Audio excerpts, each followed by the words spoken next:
देखो, तो इसके बारे में हमें सबसे अधिक जानकारी यदि किसी के बारे में मिलती है तो बप्पा रावल के बारे में मिलती है कि गोहिल वंश का सबसे प्रतापी राजा हुआ था तो बप्पा रावल हुआ। और आगे वाले जितने भी राजा हुए उन सब ने अपनी वंशावली कहीं ना कहीं से शुरू की तो बप्पा रावल से शुरू की, तो इसको एक बड़े राजा के रूप में अपने आप में मान्यता मिल गई। हम देखते हैं इसके बारे में, देखते हैं कौन था क्या था, पढ़ते हैं इसके बारे में अपने। तो जब एक पहली एक चीज निकल के सामने आई कि इसका वास्तविक नाम क्या था, तो जब ये आता है वास्तविक नाम आता है तो अपने दिमाग में फिर ये क्या है, बप्पा रावल लिखा हुआ है, ये क्या है, ये नाम नहीं है। तो हमने कहा कि नहीं साहब ये नाम नहीं है। तो इसका एक्चुअल नेम क्या था, कि इसका एक्चुअल नेम तो काल भोज था,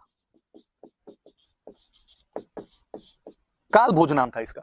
तो फिर ये बप्पा रावल क्या है, तो बाद में किसी ने समझाने वाले ने बताया, बाद में इतिहासकारों ने कहा, बाद में गौरीशंकर हीराचंद ओझार जो आए उन्होंने कहा कि मेवाड़ में बाद में जितने भी राजा हुए थे उनको रावल कहते थे, राजाओं की उपाधि थी। वास्तव में एग्जैक्टली ये शब्द होता है राजकुल, जो राजकुल से संबंधित है वो रावल हो गए। ऐसी कई उपाधियां मिलती है, जैसे किसी की महारावल मिल जाती तो महाराजकुल से संबंधित है वो महारावल हो गए, जो राजकुल से संबंधित है वो रावल हो गए। बप्पा बप्पा क्या मतलब हुआ, ये एक नॉर्मल शब्द है, ये आप कहूं तो ये बापू है, ये बाप जो शब्द होता है उससे बना हुआ है, मतलब पिता के समान, पिता के तुल्य। और ये अपने गुजरात के टच करता हुआ जितना ही बोल रहा है, यहाँ पर एक आपको देखने को मिलेगा कि अपने यहाँ पर जो भी कोई आदरणीय व्यक्ति हो, सम्माननीय, कोई भी रेस्पेक्टेड कोई भी बंदा होता है, उसको बाप जी कहने की रस्म होती है। अक्सर मेवाड़ साइड में आज भी किसी मंदिर में जाके आते हैं तो भगवान के लिए बाप जी शब्द का इस्तेमाल करते हैं, और वहां कभी यूं नहीं कहते भाई हम मंदिर जाके आए या देवता जाके, बाबू जी जाके आए थे, बाप जी जाके आए थे। आप और नोटिस करना कभी कि महात्मा गांधी को बापू कहते हैं, तो महात्मा गांधी को बापू इसलिए नहीं कहते कि डोकरे थे, महात्मा गांधी को बापू कहने के पीछे भी ये लॉजिक यही है कि वो गुजराती थे, गुजरात के अंदर ऐसे बोला जाता है। मैं तो आपको रिसेंट बताऊं, रविंद्र जडेजा गुजरात का क्रिकेट प्लेयर है, वो कभी 5 विकेट ले, वो कभी 50 रन बनाए, उसके जो फेसबुक है ट्विटर पे गुजरातियों कमेंट पढ़ लेना और सब पे आएगा जियो बापू, बापू आज अच्छा खेल रहा है। लगता है यार 30 साल में बापू नहीं बना दिया, थोड़ा जल्दी नहीं कर दिया इस बार आपने। पर वहां है ऐसी, वहां थ्योरी है कि वहां इनको बाप जी या बापू ही कहा जाता है। हम आगे और पढ़ेंगे कि मोतीलाल तेजावत उधर मेवाड़ साइड के बड़े नेता, हम कहेंगे उनको बाबूजी कहा जाता है। तो वहां बापा, बाप, बापू ये सब शब्द इस्तेमाल किए जाते थे। तो किसी सम्माननीय आदमी के लिए ऐसा कहना शुरू कर दिया। राजा को, अब राजा से ज्यादा सम्माननीय कौन, राजा के लिए कहा ही जाता था। राजा अपने आप में भगवान का रूप है, तो कहा भाई जो राजा वो बाप जी, और राजा को रावल बोलते थे तो कहा बाप जी रावल है, बाप जी रावल है, बाप जी रावल है। तो यूं करते करते धीरे धीरे उन्होंने बप्पा रावल बना दिया, तो कहा उसका नाम तो काल भोज था। अब ये वाली थ्योरी भी कि इसके अंदर बप्पा रावल इसका नाम नहीं है, इसका नाम तो काल भोज था, बप्पा रावल इसकी उपाधि है, बप्पा इसकी उपाधि है, रावल राजा को कहते थे। अब इसमें भी खूब सारे लोगों ने अलग अलग कहा। जेम्स टोड जब हिस्ट्री लिख रहा था तो जेम्स टोड ने कहा भाई साहब ये शिलादित्य, इसकी उपाधि बप्पा है, शिलादित्य की उपाधि उन्होंने बप्पा बता दी। कवि राजा श्यामल दास जी, श्यामल दास जी का याद रखना, जेम्स टोड का तो आपने नाम सुना हुआ था, हमने कल वाली क्लास के अंदर भी पढ़ा था इनके बारे में। श्यामल दास जी अपने मेवाड़ के एक बहुत अच्छे स्टोरी, कवि राजा श्यामल दास जी कहा जाता है, एक बहुत अच्छी बुक लिखी है इन्होंने, आगे आगे और जिक्र आएगा तो और बताऊंगा। वीर विनोद नाम की बुक है। अंग्रेजों के टाइम के अंदर, राजाओं के टाइम में जब अंग्रेज आ गए थे, राजाओं के शासन किया था, उस टाइम में सज्जन सिंह, शंभू सिंह अपने मेवाड़ में राजा थे, उनके समकालीन श्यामल दास जी अच्छी किताब लिखी वीर विनोद, मेवाड़ की हिस्ट्री। और वीर विनोद के अंदर ये कहते हैं, कि बप्पा नाम नहीं है, बप्पा एक टाइटल है। तो टाइटल किसका, तो इनका ये शिलादित्य का एक पोता हुआ महेंद्र, ये उसका टाइटल है। पर बाद में गौरीशंकर हीराचंद ओझा ने जब वास्तव में हिस्ट्री पर रिसर्च करना शुरू किया, रिसर्च करके हिस्ट्री लिखी, तो उन्होंने कहा कि नहीं, मेवाड़ में भई भाट जीते हुए उनकी ख्यात देख लो, राज प्रशस्ति देख लो, नैनसी वाली ख्यात देख लो, उनके अंदर सब में एक नाम मिलता है कि बप्पा का जो बेटा था उसका नाम है खुमाण का। ठीक, फिर इससे क्या मिलेगा, फिर उन्होंने कहा इनका एक आठपुर से का अभिलेख मिला है, और आठपुर वाले अभिलेख में लिखा कि काल भोज के बेटे का नाम खुमाण है। इसका मतलब बप्पा के बेटे का नाम खुमाण, काल भोज के बेटे का नाम खुमाण, इसका मतलब बप्पा और काल भोज एक ही व्यक्ति है, और बप्पा और काल भोज एक ही व्यक्ति तो यही है, और इसी का नाम बप्पा रावल है, इसी का नाम काल भोज है। तो याद रखना कि बप्पा रावल का एक और नाम था, दूसरा जो उसका नाम था वो नाम क्या था, काल भोज नाम था। कोई ये पूछे कि किसने ये कहा कि बप्पा एक नाम नहीं है, बप्पा एक उपाधि है, तो ये श्यामल दास जी ने कहा था सबसे पहले, श्यामल दास जी की लिखी हुई बात अपने। आजकल तो शायद 10th या 12th वाली बुक के अंदर उठी हुई, तो सवाल पूछने की संभावना और बढ़ जाती है, तो ध्यान रख लेना। पर श्यामल दास जी ने ये उपाधि किसकी बता दी थी, वीर विनोद नाम किताब में ये उन्होंने महेंद्र की बता दी थी। तो इससे पहले कह गया था कि ये जो उपाधि है ये सील नाम के राजा की, जो शिलादित्य हमने पढ़ा था उसकी उपाधि है। और हमारे जो ओझा जी हैं, ओझा जी ने ये उनका कहा है, तो ये थोड़ा ध्यान रखना कि किसने इनका नामकरण किया है या किसने इनके बारे में कहा है। तो गौरी शंकर हीराचंद ओझा नाम करके अपने राजस्थान में एक हिस्टोरियन हुए हैं, आजादी वाले साल में डेथ हो गई, वो शानदार हिस्टोरियन हुए, और राजस्थान की हिस्ट्री को सबसे पहले भले ही वैसे जेम्स टोड ने कंक्लूड किया था, लेकिन रिसर्च के आधार पर, आधुनिक जो शोध हुए उनके आधार पर यदि किसी ने कंक्लूड करने का प्रयास किया था तो वो अपने ओझा जी थे। ओझा जी ने इसके बारे में ये बात बताई, तो ये थोड़ी याद रख लेना आप बात। इसके बाद में और आगे बढ़ते हैं अपने, इसके बाद आगे चलते हैं। तो ये तो आ गया भाई वास्तविक नाम क्या था, तो हमने बता दिया भाई काल भोज इसका वास्तविक नाम था। अब दूसरी बात है कि विक्ट्री कैंपेन, कि इस बंदे ने कहां कहां लड़ाइयां की थी, कहां कहां पे रहा था, ये बातें तो वापस का कि पहले ये पता लगाओ था कौन ये। तो फिर कईयों ने कहानी सुनानी शुरू की, और कईयों ने कहा कि एक ऋषि हुआ करते थे हारित, सेंट हारित थे, हारित ऋषि थे, और जो हारित ऋषि थे वो यहां नागदा में रहा करते थे।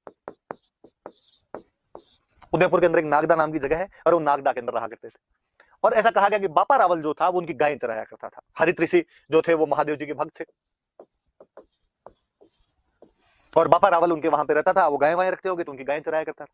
फाइनली जब हरित ऋषि का अंतिम टाइम आया तो उन्होंने बापा रावल को पूछा कि मांग, जो मांगेगा वो मिल जाएगा। बापा रावल ने कहा कि यार थोड़ा ढंग से जुगाड़ कर दो रहने खाने पीने का, तो मेरा थोड़ा ठीक हो जाए। और कहते हैं कि हरित ऋषि ने, वहां पर एक देवी हुआ करते थे रठासन, रठासन देवी की पूजा की। रठासन देवी राजी हुए, उनको कहा कि ये मेरा चेला है, इसको कुछ देना है ढंग की चीज, तो मैं देना चाहता हूँ, इनको मेवाड़ देना चाहता हूँ इसको। रठासन माता ने कहा मेरे पास नहीं, इसके लिए फिर थोड़ा और तपस्या करनी पड़ेगी। और किसकी? तो महादेव की तपस्या कर, उनको महादेव का तो मैं भक्त हूँ, तो बस उनको राजी कर। तो कहते उन्होंने महादेव को राजी किया, और महादेव को राजी किया, महादेव का भाई मेरे चेले को ऐसे ऐसे मेवाड़ का राज्य देना है। महादेव जी ने उनको हाँ बदली, हाँ बदली, तो कहते हैं कि उनको राज्य मिल गया। तो अपने सिंपल अपने कोई पूछ ले कि भाई बापा रावल को मेवाड़ का राज्य किसके आशीर्वाद से प्राप्त हुआ, तो हरित ऋषि के आशीर्वाद से प्राप्त हुआ। देवी के नाम वगैरह याद रहे नहीं रहे, ये याद रखना कि किसके आशीर्वाद से मेवाड़ का राज्य प्राप्त हुआ, तो हरित ऋषि के आशीर्वाद से मेवाड़ का राज्य प्राप्त हुआ था। किसको? तो बापा रावल को था। ये उनकी गायें चराया करता था, कहा जाता है। कुल मिला उनका शिष्य था, उनका फॉलोवर था ये बंदा, हरित ऋषि का फॉलोवर था, ये थोड़ा याद रख लेना। अब तो फिर बात आई कि ये तो नागदा के अंदर रह रहे थे, तो मेवाड़ का राज्य मतलब क्या मिला इनको, तो कहा इनको चित्तौड़ मिला। तो फिर क्वेश्चन बना, तो फिर चित्तौड़ का राजा कौन है? उस समय चित्तौड़ का राजा कौन था? तो फिर अपने को फिर जब अभिलेख वगैरह आगे देखते हैं तो पता चलता है कि चित्तौड़ में उस समय एक राजा था मान मोरी, और हम कहते हैं मोरी मौर्य है, चंद्रगुप्त मौर्य, अशोक मौर्य जो हुए थे उनकी कोई एक ब्रांच यहाँ पे रहती होगी, और वो लोग यहाँ पे रहते होंगे। ये वहां पे राजा हुआ करता था, चित्तौड़ का राजा हुआ करता है। और कहते हैं कि बापा रावल ने इस पर हमला किया, मान मौर्य पर हमला किया, और मान मौर्य पर हमला करके उसे चित्तौड़ छीन लिया था। ये घटना है 734 की, 734। ये याद रखना, ये कोई पूछ लेगा कि बापा रावल ने चित्तौड़ का किला किससे छीना था, तो मान मौर्य से छीना था। कब छीन लिया था? तो 734 एडी में छीन लिया था। किसके आशीर्वाद से छीन लिया था? तो हरित ऋषि जो थे, हरित ऋषि के आशीर्वाद से छीन लिया था। ये तमाम बातें याद रखें। अब वो भले उसने वो छीन लिया था, वो वहां का चित्तौड़ उसने अपने कब्जे में ले लिया, पर चूंकि वो नागदा के अंदर रहा करते थे, इसलिए उसने कहा अपनी राजधानी जो नागदा है, राजधानी अपने चित्तौड़ नहीं बनाएंगे, राजधानी तो नागदा ही रखेंगे। तो उसने राजधानी तो अपनी कौन सी रख ली? नागदा ही रख ली। अब चूंकि हरित ऋषि का शिष्य था, हरित ऋषि महादेव जी के भक्त थे, तो उसने कहा फिर मैं यहाँ पे नागदा में महादेव जी का मंदिर बनवाऊंगा। और कहते हैं कि उसने यहाँ पे एकलिंग जी का मंदिर बनवाया। एकलिंग जी कौन? तो एकलिंग जी भगवान महादेव, भगवान शंकर, भगवान शिव, बम बम बोले जो एकलिंग जी, तो उनका मंदिर यहाँ पर बनवा दिया। कहते कौन सी जगह एग्जैक्टली? जो एकलिंग जी का मंदिर बनवाया। भगवान शंकर कहाँ रहते हैं? तो हम कहते हैं कैलाश पर्वत पे रहते हैं। तो नागदा के पास में जो एग्जैक्टली वो जगह, उसका नाम भी पड़ गया कैलाशपुरी, कि कैलाशपुरी नाम की जगह पर उन्होंने ये मंदिर बनवाया था। तो कैलाशपुरी ऑप्शन में है तो भी सही मान लेना, और नागदा ऑप्शन में है तो भी सही मान लेना। है कहां पे जगह ये याद रखना, तो ये जगह उदयपुर के अंदर आपकी पड़ती है, वहां पर इन्होंने एकलिंग जी का मंदिर बनवाया। अब थोड़ी सी एक बात पर आगे और जो, अब एकलिंग जी को बनवा दिया, बापा रावल ने मंदिर बनवाया। बापा रावल इस वंश का प्रतापी राजा हुआ। उसके बाद वालों ने सबने अपने आप को बापा रावल के वंशज बताया। बापा रावल जब उनका भक्त था, आगे वाले भी उनके भक्त, और भक्त भी कितने बड़े कि इन्होंने कहना शुरू किया कि राजा हम नहीं है। कोई जाके पूछता मेवाड़ के राजा से कि आप मेवाड़ के राजा हो गए? नहीं नहीं साहब, क्या बात कर दी आपने, हम कोई मेवाड़ के राजा नहीं। तो मेवाड़ का राजा कौन है? मेवाड़ का राजा एकलिंग जी। मेवाड़ का राजा तो भगवान शंकर महादेव जी। तो तुम यहाँ क्या कर रहे हो फिर? बेटे बेटे काम तो उनके प्रधानमंत्री हैं, उन्होंने हमें काम दिया, थोड़ा हम तो काम कर रहे हैं वैसा बाकी। और उन्होंने अपने आप को पीएम करना शुरू कर दिया, एकलिंग जी का पीएम करना शुरू कर दिया। और पीएम को उस टाइम बोलते थे दीवान। इसलिए ये याद रखना, कोई आपसे पूछेगा कि मेवाड़ के जो राजा थे उनको किसका दीवान माना जाता था, किसका प्रधानमंत्री माना जाता था, किसके नाम से शासन किया करते थे, तो एकलिंग जी के नाम से शासन किया करते थे। अब सुनो आगे बात यह है कि ये केवल मेवाड़ के राजाओं में नहीं था, ये भारत में तमाम जगह परंपरा थी। और अपने यहाँ पे कोई भी राजा खुद को राजा मानता ही नहीं था, और हमेशा ये कहता था कि मैं भगवान के नाम से शासन कर रहा हूं। जैसे जयपुर में जो राजा थे, उनसे कोई पूछता है कि तुम यहाँ के राजा हो? नहीं नहीं, मैं राजा नहीं। तो यहाँ के राजा जो है वो तो गोविंद देव जी भगवान। तो तुम कौन हो? तो मैं उनका दीवान। कोई बीकानेर जाता, बीकानेर जाके पूछता है राजाओं से, तुम यहाँ के राजा हो? अरे अरे क्या बात कर दी आप, मैं राजा कैसे हो सकता हूँ? तो राजा कौन है? तो राजा तो यहाँ के लक्ष्मीनाथ जी है। तो तुम कौन हो? तो मैं तो इनका दीवान। तो अपने यहाँ पे राजा हमेशा खुद को भगवान के अंतर्गत काम करने वाला, उनके मातहत काम करने वाला, उनके अंडर काम करने वाला मानते थे, अपने को उनके दीवान कहा करते थे। और दीवान का मतलब एक तरीके से प्रधानमंत्री होता है। अब ये जो बात है इसको बोलते हैं राजत्व का देवीय सिद्धांत, डिवाइन थ्योरी ऑफ किंगशिप, कि राजा अपने आप को देवीय स्वरूप मानता था, देवता का अंश खुद के अंदर माना करता था। मतलब अपने तो इवन भारत की परंपरा कितनी आगे बढ़ी होगी कि जब मुस्लिम राजा यहाँ पर आ गए थे और उन्होंने भी खुद को, कि बलबन जब यहाँ पे राजा बनता है तो वो खुद को कहता है कि मैं भाई ईश्वर की छाया, वो जिल्ले इलाही कहना शुरू कर दिया था अपने आप को। आगे जब हम अकबर के बारे में पढ़ते हैं तो अकबर के बारे में अकबर कहता है फर्रईज़ अबुल फजल, जब उसके बारे में लिखता है तो मतलब मुस्लिम राजाओं ने भी कहीं ना कहीं सिद्धांत को अपना लिया था और अपने में देवीय स्वरूप, अपने में जो डिवाइन थ्योरी है उसको मानना शुरू कर दिया था, जो किंगशिप का सिद्धांत है उसको मानना शुरू कर दिया था। तो ये थोड़ा सा याद रख लेना आप कि ये अपने राजत्व का देवीय सिद्धांत होता है, ये डिवाइन थ्योरी ऑफ किंगशिप होती है, और इसके अंतर्गत जो राजा थे वो खुद को देवताओं का रूप मान लिया करते थे। और ये सही भी है चीज। होता क्या है कि पहले कबीले हुआ करते थे, कोई एक कबीला है जिसके अंदर सारे लोग रहते हैं, सब बराबर हैं, और अचानक उनमें से एक शक्ति बटोरता है, शक्ति बटोर राजा बन जाता है। अब जो राजा बनेगा वो टैक्स लेगा, तो टैक्स लेने की जब बारी आई तो उसने जाके अपने साथी भाई बंधु जो अब तक उसके साथ थे उनको जाके कहा कि तुम टैक्स दो, मैं तुम्हारा राजा हूं। बराबर वाले को तो कौन एक्सेप्ट कर ले, अपने से कभी नहीं। अपना कोई अचानक अपना साथी कोई इतना बड़ा बन जाए तो अपने को यूं फील होने लग जाता है कि यार तू इतना बड़ा आदमी थोड़े हो गए, और बराबर वाले उसको मानते नहीं तो कोई टैक्स नहीं दे। तो ये लोगों ने थ्योरी निकाली हुई थी कि जो यूं थोड़ा बड़ा आदमी बनता है वो बाद में अपने साथ वालों को जाग करता है। जैसे बापा रावल बना होगा तो बापा रावल ने जागा होगा कि देखो भाई, वैसे तो मैं तुम्हारा साथी हूँ, मैं तुम्हारे साथ रहने वाला हूँ। और हुआ क्या कि रात मेरे सपने में भगवान शिव जी आए और भगवान शिव जी ने कहा कि देख बापा रावल, मत हो गया आजकल बुढ़ा यार, पार पड़ती नहीं, और पूरा संसार मुझे देखना पड़ता है, ठेठ ऑस्ट्रेलिया न्यूजीलैंड में जाके देखूं, इधर कोई युगांडा रवांडा तवांडा ही मुझे देखने पड़े, तो कम से कम यार ये मेवाड़ वाला इतना सा पोर्शन तो तू देख ले, तू मेरा भक्त है, यहाँ से तो टैक्स ले लिया कर। मैंने कहा भगवान मैं कौन होता हूँ लेने वाला। तो उन्होंने कहा कि तू तो इन लोगों से जाके टैक्स मांग ले, पर मैंने कहा ये नहीं देंगे तो फिर मैं अपने आप देख लूँ। तो देख लो भाई लोगों, यदि तुम टैक्स दे रहे हो तो ठीक, नहीं दो तो तुम जानो, महादेव जी जाने। बाकी मैं तो केवल ये टैक्स महादेव जी की तरफ से मांगने के लिए। जनता ही थोड़ी बड़ी हुआ करती थी उस टाइम, और जनता ने कह दिया जब साहब महादेव जी खुद इसके सपने में आ गए, खुद वही कह गए देने के लिए, फिर अपने देने में क्या हर्ज है। और वो लोग टैक्स वगैरह इजीली दे दिया करते थे। और धीरे धीरे थ्योरी बन गई कि राजा को देवी रूप माना जाने लगा, ताकि लोगों का उसमें विश्वास जमा रहे, लोगों को लगे कि इसमें कोई संकट आएगा, इसका मतलब राज्य पे संकट आएगा, राज्य पे संकट आएगा तो वो जो देवता है जिसके नाम से शासन करता है वो हमारी रक्षा कर देंगे। तो ये बात याद रखना, इंटरव्यू वगैरह में भी पूछ ले, मेंस में भी पूछ ले, प्रीलिम्स के अंदर कोई पूछ ले, सारी बात याद होनी चाहिए कि वो अपने को किसका दीवान मानता था, तो एकलिंग जी का दीवान मानता था। और उसने मंदिर कहां पे बनाया, तो आप नागदा कर दो, कैलाशपुरी कर दो, किसका मंदिर बनाया, तो एकलिंग। और थोड़ी सी याद रखना, ये एक संप्रदाय चलता है, अपने आगे संप्रदाय पढ़ेंगे तब और पढ़ेंगे। लकुलिस, लकुलिस संप्रदाय का मंदिर है, जो शिव जी के सेक्ट हुए, शिव जी के जो संप्रदाय हुए उनके अंदर कोई एक लकुलिस संप्रदाय हुआ। तो उन लकुलिस संप्रदाय का जो पुजारी था वो हरित ऋषि हुआ करते थे। हरित ऋषि लकुलिस संप्रदाय वाले महादेव जी को मानते थे। क्योंकि बापा रावल उनका शिष्य था, उनका फॉलोवर था, इसलिए बापा रावल ने भी उनका एकलिंग जी का यहाँ पे मंदिर बनवा दिया था। और उसने हरित ऋषि के आशीर्वाद से किसको हरा दिया था, तो मानमौर्य को हरा दिया था। कब हरा दिया था, 734 ईस्वी में। और किस पे कब्जा कर लिया था, चित्तौड़ पे कब्जा कर लिया। जब हम इसके विजय अभियान के बारे में पढ़ते हैं, विक्ट्री कैंपेन के बारे में पढ़ते हैं, तो एक विक्ट्री कैंपेन तो ये हुआ अपने आप के अंदर कि उसने यहाँ पे चित्तौड़ पे कब्जा किया था मानमौर्य को हरा के 734 में। और यहाँ पे नागदा उसकी राजधानी नागदा ही रखी, राजधानी चेंज नहीं की उसने, राजधानी नागदा थी। और नागदा के अंदर ही उसने, नागदा के पास में कैलाशपुरी नाम की जगह एकलिंग जी का मंदिर बनवाया। खुद को एकलिंग जी के नाम से शासन करता था, दीवान मानता था, इसलिए मेवाड़ के तमाम राजा बाद में खुद को एकलिंग जी का दीवान करते। तो और मैं आपको यदि थोड़ा सा और कर बताऊं तो आपने कभी महाराणा प्रताप का बहुत एक फेमस सा गीत अक्सर लोगों के मोबाइल में बजता रहता है, हल्दी घाटी रो समर लड़ो वो महाराणा प्रताप कट है। उसके अंदर बाकायदा एक लाइन है, उसके अंदर आएगा कि वो एक लिंग दीवान कट है। मतलब महाराणा प्रताप के लिए भी एक लिंग दीवान शब्द का इस्तेमाल किया गया। एक लिंग दीवान कौन, एक लिंग दीवान राजा, राजा कौन उस टाइम, तो महाराणा प्रताप। तो मेवाड़ के राजाओं को किसका दीवान मानते थे, एक लिंग जी का दीवान मानते थे। अब चूंकि ये बड़ा राजा बना, तो इसने कहा भाई गुहिल के चांदी के सिक्के मिले अपने को, शिलादित्य का अपने को तांबे का सिक्का मिला, इसने कहा चलाए तब तो सोने की चलाए, वरना तो मतलब ही क्या हो। तो सबसे पहले सोने का सिक्का यदि किसी का मिलता है तो अपने को बापा रावल का मिलता है गुहिल वालों, और इसका सोने का सिक्का प्राप्त हुआ। तो हम कहते हैं कि भाई कॉइनेज सिस्टम जो है, सोने के सिक्के यदि सबसे पहले चलाने शुरू किए तो बापा रावल ने चलाने शुरू किए, सिक्का मिला है। और वो उसकी जब माप देखी गई तो 115 ग्रेन, गेहूं के जो दाने आते हैं तो उनके बराबर उनसे नापा जाता था। तो 115 ग्रेन का सोने का सिक्का मिला। तो कोई पूछे कि मेवाड़ में सबसे पहले सोने का सिक्का किसका मिला, तो बापा रावल का। वो सोने का सिक्का कितने का है, तो 115 ग्रेन का सोने का सिक्का मिला। तो ये बात भी अपने याद रखने वाली बात है बापा रावल के बारे में। और पढ़ते हैं, देखो जब हम विक्ट्री कैंपेन की बात करते हैं, मैं और बताता हूँ आपको। बापा रावल 734 हम पढ़ रहे हैं कि 734 में चित्तौड़ का राज्य छीन लेता है। ये वो टाइप है कि 712 ईस्वी में भारत पर मुस्लिमों का पहला सफल आक्रमण हुआ था।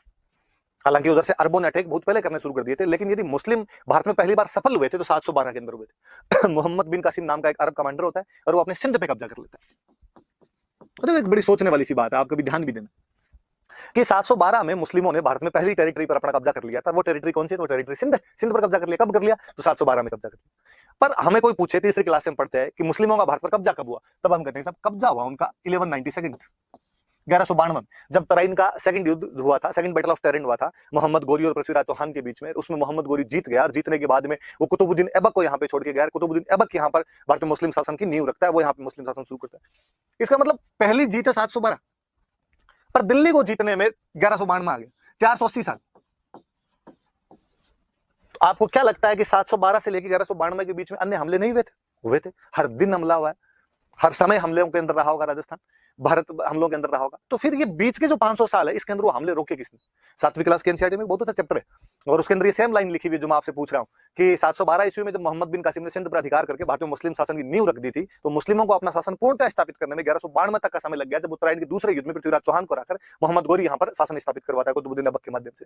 आखिर बीच के सालों में सफल क्यों नहीं हो पाए? वे कौन लोग थे जो बीच के सालों के अंदर राजस्थान की रक्षा कर रहे थे, भारत की रक्षा कर रहे थे? तो हम वापस देखेंगे कि सिंध से जब वो भारत की तरफ घुसने का प्रयास करेंगे तो उस किताब में बहुत अच्छी सी लाइन है कि वो राजस्थान पे कब्जा, वो भारत पर कब्जा नहीं कर पाए थे क्योंकि भारत का वह भूभाग जो अरबों के खिलाफ लड़ा था उसका नाम राजपुताना था। यहाँ के जो लोग थे वो अरबों के खिलाफ लड़े, इसलिए 500 सालों तक उन लोगों को यहाँ पर सफल नहीं होने दिया गया था। हम खूब सारे राजाओं के आगे नाम पढ़ेंगे, हम किसी मिहिर भोज प्रतिहार का नाम पढ़ेंगे, हम किसी पुलकेशिन का नाम पढ़ेंगे, हम किसी नागभट्ट और खुमान के नाम पढ़ेंगे, हम बाबा रावल के नाम पढ़ेंगे। ये बीच के वो योद्धा है जिन्होंने 500 साल तक एक दीवार की भांति काम किया था। फाइनली लड़ते लड़ते लड़ते लड़ते कमजोर हो गए थे। उधर वो जो ज्वाला थी वो धधकी रही थी, वो रुकने का नाम नहीं ले रही थी, वो लगातार हमले कर रहे थे लोग, और उन हमलों में 1192 के अंदर सफल हो गए। उसके बाद उनका शासन स्थापित हो गया था। तो जब हम कहते हैं कि इन लोगों ने रोके थे, तब कहा जाता है कि बाबा रावल के टाइम में अफगानिस्तान में एक जगह पर थी गजनी, और गजनी का कोई राजा था सलीम।